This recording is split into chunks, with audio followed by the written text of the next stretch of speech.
Welcome, traveler. You've arrived at Snooze Scholar, where stories are slow, silence is sacred, and the edge of sleep is a place of learning. Tonight, we wander into shadows, into stone courtyards echoing with whispers, into gardens where the air is sweet with legend, and danger hides behind devotion. There is a name, carved in fear, wrapped in mystery, that has drifted through centuries like incense, the assassins. Not a brotherhood of chaos, but of discipline, of ritual, of silence sharper than any blade. They did not march with armies, they moved alone. And when they moved, kings trembled.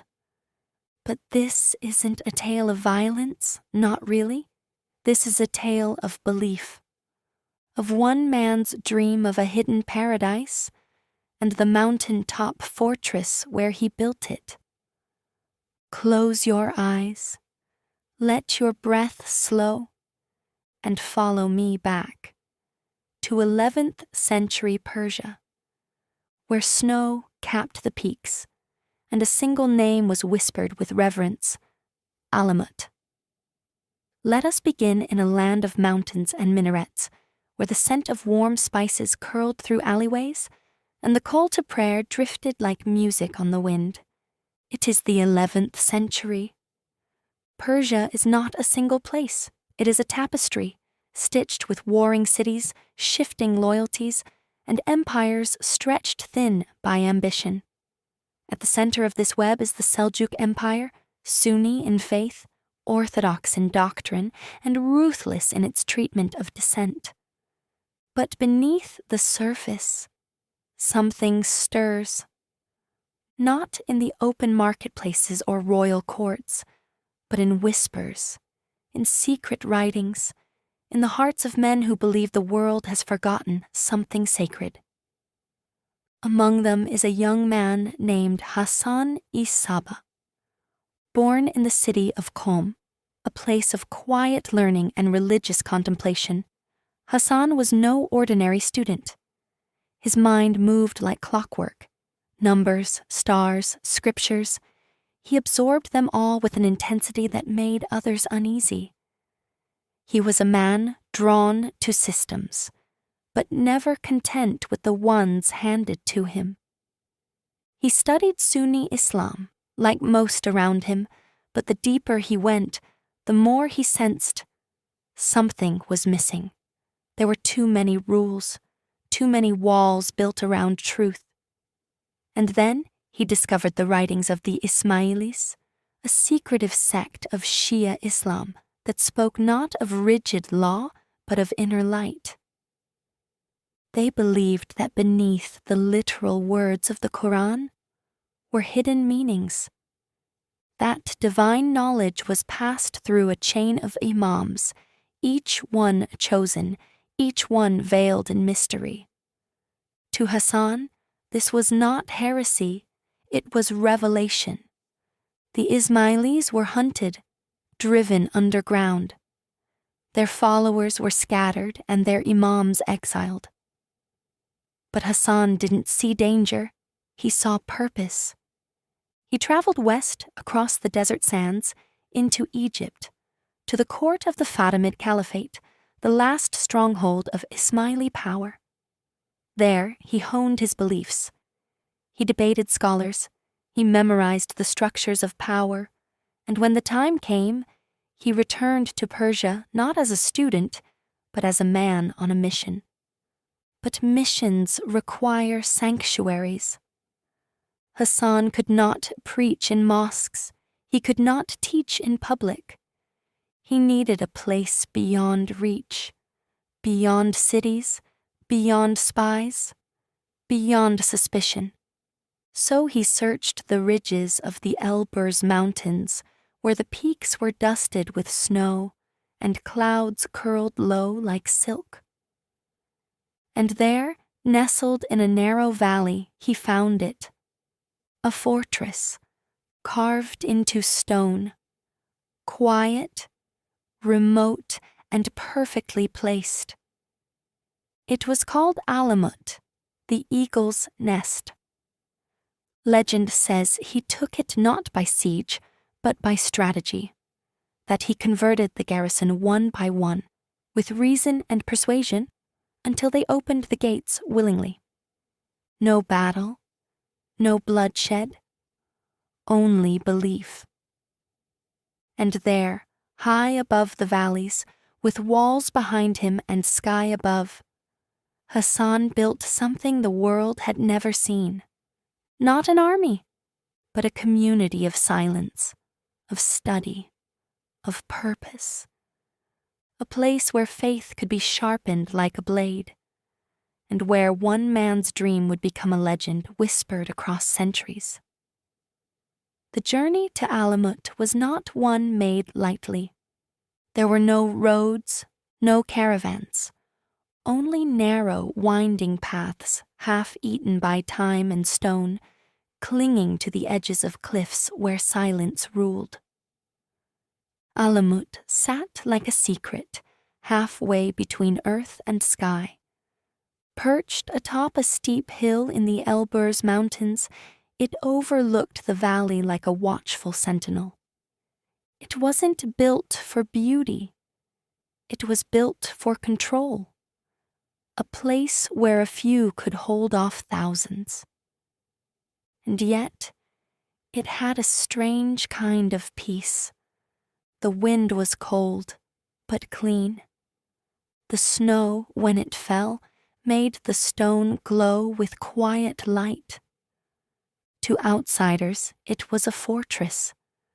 But to Hassani Saba, it was a seed, a sacred space where the old world's noise could not reach, where minds could be shaped, trained, awakened. He didn't fill the halls with soldiers. He filled them with students. Within Alamut's walls, Hassan created a community unlike anything else in the Islamic world. There were gardens, carefully tended, overflowing with figs, dates, herbs, and white flowers that opened only under moonlight. There were scroll rooms, not grand libraries, but quiet nooks tucked into the stone, where the air smelled of old parchment and oil lamps. The disciples of Alamut, later called the Fida-iyun, meaning those who sacrifice, lived simply. They studied mathematics and astronomy, but also philosophy, poetry, and scripture. They practiced silence as discipline. They learned to listen with stillness.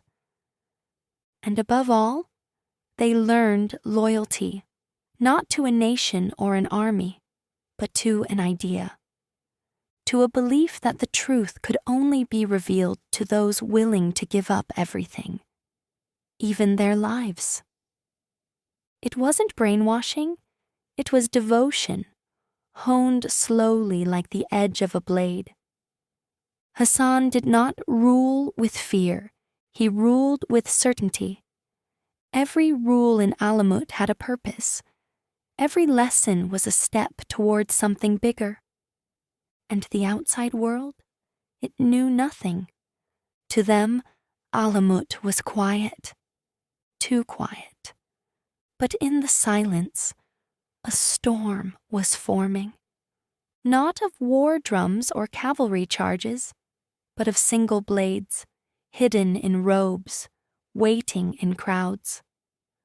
The world would soon remember Alamut, not for its walls, but for what they unleashed. To understand the assassins, you must forget what you think you know. This is not a story of killers in black hoods. This is not Hollywood, not fantasy, not fiction dressed as history. This is something far quieter and far more unsettling. The men of Alamut were not driven by hatred. They were not lured by gold, nor glory, nor vengeance. They were shaped by belief, slowly, gently, like stones shaped by a flowing river. At the heart of their world was Ismailism, a branch of Shia Islam that saw the universe as a great layered truth. To most, the world is what it appears to be: sky above, earth below. Laws, rulers, rituals, and rules. But to the Ismailis, this was only the surface.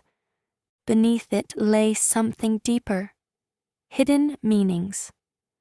They believed that the scriptures of Islam carried two levels: the zahir, or outward form, and the batin, the inward essence. To read only the surface was to see only the shadow, but to uncover the batin was to glimpse divine wisdom itself.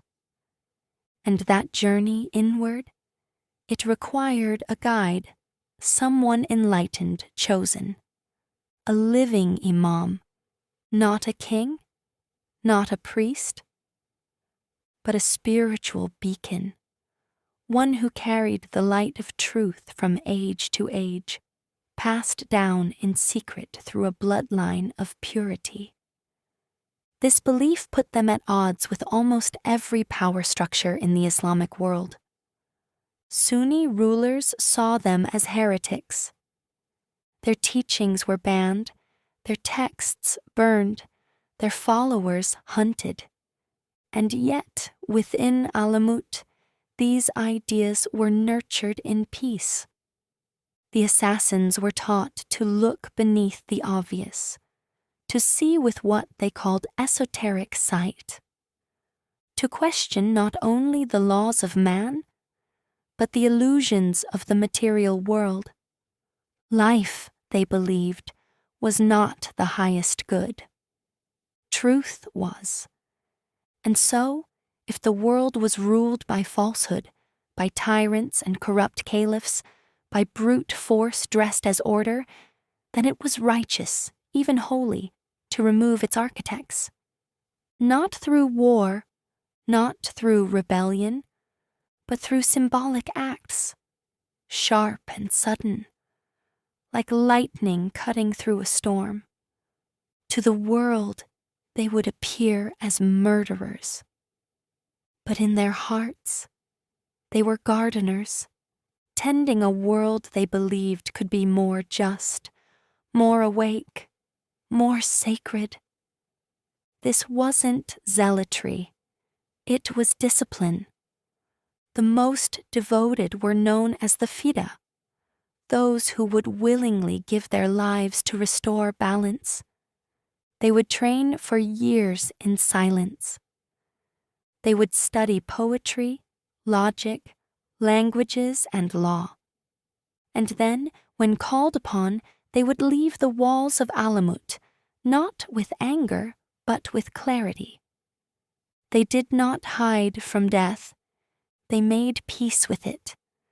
They walked toward it like a sunrise, and in their wake, they left silence, a message, a whisper that even the most powerful man could not ignore. Because in the end, the true weapon of the assassins was never the dagger. It was the idea that truth could not be silenced, not by kings, not by armies, not by fear, and that sometimes one quiet act could change the course of history. There is a fog that surrounds the assassins, not just the mountain mist of Alamut, but the kind that clings to memory itself. It is the fog of myth, half true, half imagined, yet somehow more powerful than fact. And in that fog, one story rises again and again, like incense in the dark. It begins with a word, Hashashin, the origin of the modern word assassin. Some say it meant users of hashish. That Hassan-i-Sabah would drug his disciples, leading them into an enchanted garden filled with dancers, music, and golden fruit. And when they awoke, disoriented but dazzled, he would tell them that they had glimpsed paradise. A paradise they could return to if they served him in death. It is a striking image. Too striking, perhaps. It comes not from Persian records or Ismaili texts, but from the pens of their enemies, crusaders, chroniclers, travelers with more imagination than insight. Even Marco Polo, writing over a century after Alamut's fall, repeated the tale. He described secret valleys, beautiful maidens, intoxicating drinks, and bold young men who emerged with no fear of death. It is easy to see why the story spread. There's something seductive about the idea. A secret order, a hypnotic leader, and an artificial heaven used to bend men's souls. But like most myths, the truth is murkier. There is no direct evidence that hashish played any role in the assassins' training or rituals. In fact, the Ismailis valued clarity of thought, discipline, and spiritual purity, values not often associated with intoxication. And yet, the story persisted, perhaps because it felt true, not in the factual sense, but in the emotional sense, the way a fable can ring louder than a document. There may have been gardens, there may have been rituals, and perhaps in rare cases certain herbs were used to create altered states. But what truly made the assassins fearless was not a drug. It was a conviction so deep, so absolute, that death became irrelevant. Still, the image remains. A young initiate, blindfolded, led through winding corridors. He drinks a thick, sweet potion. When the cloth is removed, he sees a garden glowing with light, alive with music and color. And then, just as suddenly, it's gone, and a voice whispers, "Obey, and you shall return." Was it real?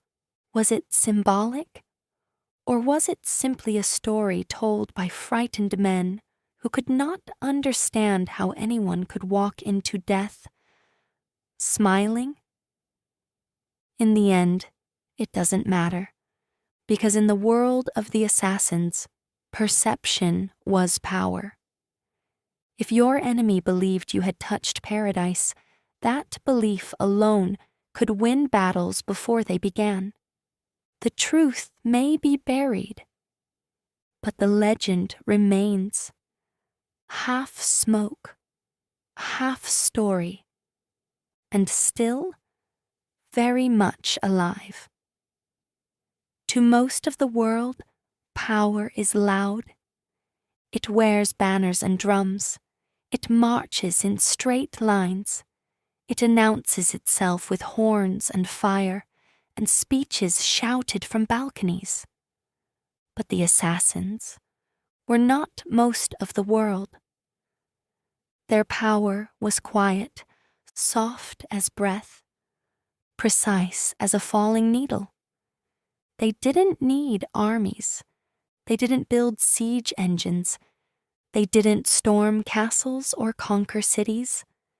They had a different strategy. A philosophy so radical it needed no force at all. Remove the head and let the body tremble. The assassins believed that fear was a tool sharper than any blade. And unlike armies, fear could travel fast. Faster than messengers. faster than truth. Their method was elegant in its simplicity. A single man, a single target, one strike, in public, in daylight, with witnesses, and then silence. No threats, no ransom, no demands, only the implication we can reach anyone, anywhere, at any time. The victims were not chosen at random. They were rulers, judges, generals, men who persecuted the Ismailis, men who represented tyranny in the eyes of Alamut, men who thought themselves untouchable. They were often attacked in front of their own guards, in the middle of prayer, or during court proceedings, or while walking through a crowded street. And after the deed, the assassin rarely tried to escape. He would stand still, peacefully, waiting for capture.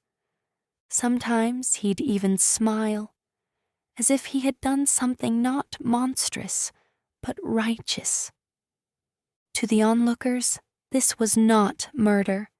It was myth, happening in real time. And what followed was even more effective than the strike itself. Paranoia. Rulers began sleeping in different rooms each night. Trusted guards were suddenly seen as potential infiltrators. Meetings were canceled. Marches were delayed. Entire campaigns were abandoned, not because of injury, but because of invisible threat. To fight a war, you need an enemy you can see. The assassins made themselves invisible, and that was more terrifying than any sword. Even the mighty Saladin, who united the Muslim world and pushed back the Crusaders, found himself caught in the assassin's web. Twice he was targeted, and once, legend says, he awoke to find a dagger lying beside his bed, with a note tucked underneath. You are in our reach. No blood, no noise, just a message carved into memory. This was terror as an art form, not designed to conquer, but to control, to plant a seed of fear so deep that men began to rule themselves with it. And perhaps that was the greatest lesson of Alamut. You do not need to destroy an empire to change it. You only need to remind it that it can fall. History often turns on grand battles, treaties, and declarations. But in the world of the assassins, history turned on moments. Small, deliberate moments. A step forward, a whispered word, a dagger, quiet as breath, and then silence. To understand their legacy, you must look at not just what they believed, but at who they touched. Their first great target was Nizam al-Mulk, a towering figure in the Seljuk Empire, Grand Vizier, advisor to sultans, architect of the Sunni state. He had spent decades stamping out the Ismailis, calling their teachings poison. He was powerful, respected, and widely feared, and yet, in 1092, while traveling with the Sultan himself, he was approached by a man dressed as a holy beggar, a man who moved with serenity, as if part of the landscape. As the vizier extended his hand to offer charity, the stranger struck. One wound, fatal. The killer was cut down moments later, but the message had been delivered. Just days after, the Sultan, Malik Shah, died unexpectedly. And in a moment of eerie synchronicity, so did the Abbasid Caliph. 3 pillars of the Islamic world, gone within a week.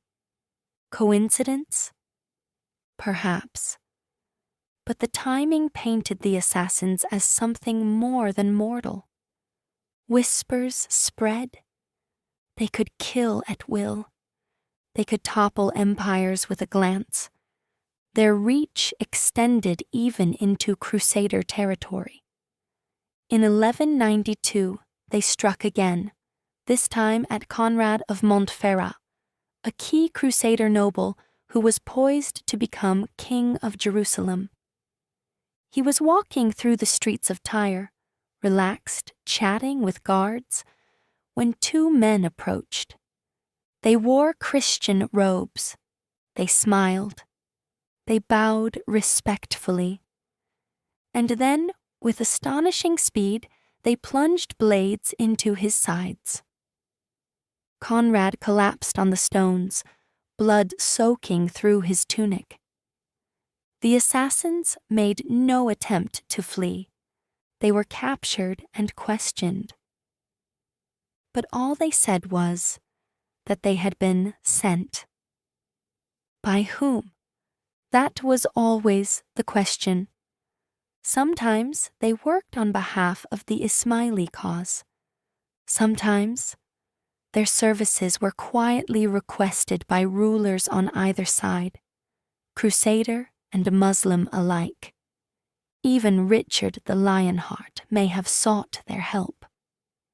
There were rumors that he sent emissaries to Alamut, offering gold in exchange for surgical strikes against his enemies. A Christian king petitioning a Muslim sect to murder a fellow Crusader. The web was tangled. And that was the point.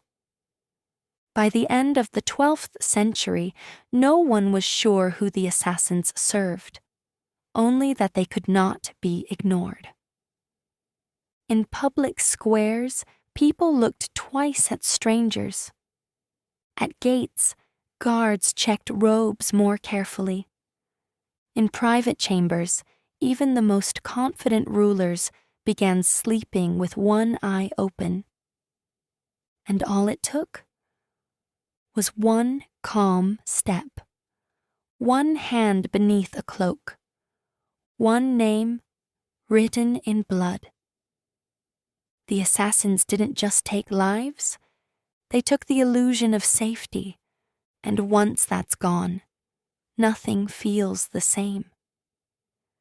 Imagine a place where silence is not just a practice, it is a language, where the air itself seems to listen, where every footstep is deliberate, and every breath purposeful. This was life inside Alamut. Beyond its fortified walls, the world roared with armies, decrees, and conquest. But within, there was only stillness, a monastery for warriors, a sanctuary for minds being sharpened like blades. The training of a Faida, a self-sacrificing devotee, did not begin with weapons. It began with surrender, a surrender not of will, but of ego. To serve Alamut, one had to set aside ambition, fear, and even identity. You were no longer simply a man. You were a vessel, a thread in something larger, a whisper in a lineage of purpose. New initiates were young, often in their early teens. They were brought to Alamut not with force, but with reverence. They came willingly, drawn by the aura of mystery, and the promise of meaning in a chaotic world. Their days began before the sun, with prayer, with meditation, with long, silent walks across the stone courtyards as the morning fog curled between arches. They were taught to read not just words, but intentions. They studied Quranic scripture, but also mathematics, astronomy, logic, and philosophy. They memorized the writings of Greek thinkers and the poetry of Persian mystics. They learned patience, not as a virtue, but as a weapon. Combat was taught last, not in loud training halls or grand duels, but in repetition, endless repetition. They learned how to move without sound, how to disappear into a crowd, how to scale walls like wind. And when the time came, how to take a life swiftly, mercifully, without emotion. But even more sacred than these skills were the rituals of discipline. Fidas fasted regularly, not just to train their bodies, but to strengthen their resolve. They practiced periods of total silence, days, sometimes weeks, without speaking. They memorized prayers and mantras meant to steady the mind in the face of fear. They were taught to meditate on death, not as something to dread, but as a doorway, a homecoming, a return to truth. For those chosen to carry out missions, the final rituals were conducted in solitude. They would spend a night alone, cloaked in white, beneath the stars. They would write a final letter, not of farewell, but of affirmation, that they went not to kill, but to restore balance. Some returned, most did not. But even in death, they became more than men. They became symbols, proof that belief could transcend survival, proof that there were still those who would give everything not for power, but for an idea. And so Alamut endured, not just as a place, but as a rhythm, a way of being, a quiet rebellion against a world too loud to listen. Every fortress has its season. Even the tallest walls, the deepest roots, the strongest stones, eventually meet their winter. For Alamut, that winter came in the 13th century. But it did not arrive with fanfare. It arrived with hoofbeats, thousands of them, rolling like thunder across the plains of Persia. The Mongols had come.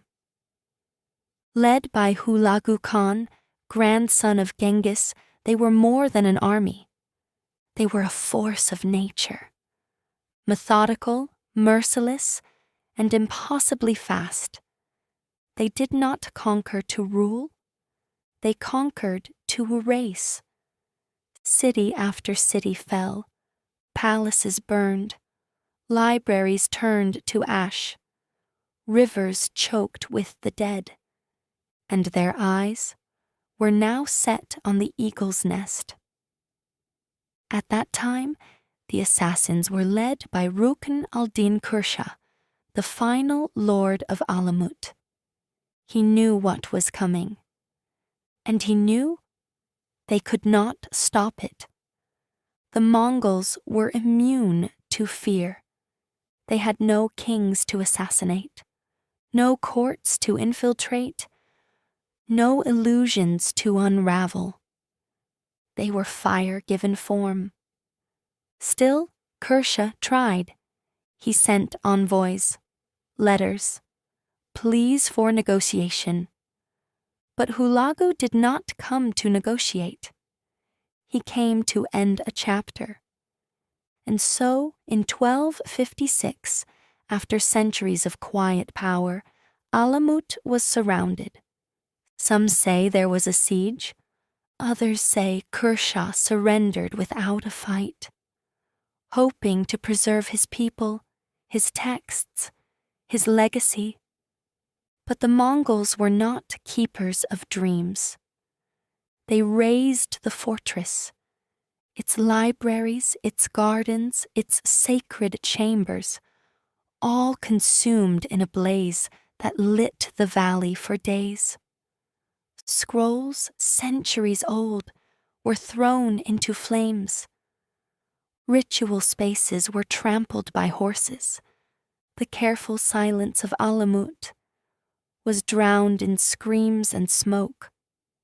And just like that, the order that had once whispered fear into the ears of kings was silenced. But something lingered. Not the stone, not the names, but the idea. You cannot burn a philosophy. You cannot crush devotion with steel. Even as Alamut fell, the legend of the assassins grew. In fear, in wonder, in memory. Their methods would echo across generations, studied, copied, and mythologized. Their name, Hashashin, would twist and morph until it became assassin, a word now spoken in every language, born on a mountaintop, in a moment of faith and fire. Alamut became a ruin, but it was never truly gone, because ruins still whisper, and some legends refuse to sleep, even when the last stone of Alamut had cooled. Its story refused to die. In fact, with its destruction, the assassin order became larger than life, no longer just a sect or strategy, but a symbol, wrapped in shadow, legend, and quiet awe. The world, it seems, never stopped telling their story. To the west, they became phantoms, a brotherhood of fanatics who killed without warning, without fear, without mercy. To the east, they became ghosts of wisdom, reminders of a time when knowledge and discipline could shake empires. Over centuries, the line between fact and fiction blurred, until it was impossible to tell where history ended and imagination began. Marco Polo helped shape that imagination. Though he never visited Alamut, he wrote of it vividly, colorfully. He told of secret gardens, assassins drugged with hashish, and the promise of paradise shown to those willing to die for their master. Europe devoured the tale, and soon the Hashashin became characters, not people. In medieval romances, they were villains. In Renaissance whispers, they were spies. In the Age of Enlightenment, they were used as metaphors for blind devotion. And in modern times, they were reborn in fiction.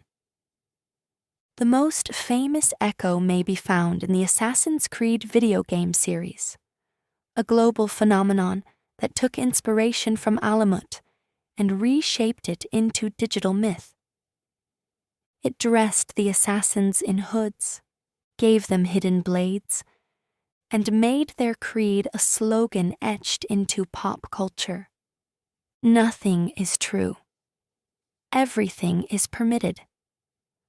A phrase that echoes with mystery, though it never appears in any original Ismaili text. But that's the strange beauty of the assassins. Even in death, they continue to evolve. Each generation reinterprets them. Each culture finds something different in the silence they left behind. For some, they are heroes. For others, fanatics. For most, a question that never quite gets answered. What would drive someone to give up everything, not for riches, not for revenge, but for an idea? What kind of devotion could turn a man into a myth? What kind of truth is so powerful that it doesn't need to be shouted? It only needs to be whispered. Once, in the right ear, and so we end Dash. Not with a battle, not with a grave, but with a fortress that still stands in the mist of memory, with a name that still carries weight in the halls of fear and wonder. Alamut, the eagle's nest, where silence was sacred, and belief was sharper than any blade.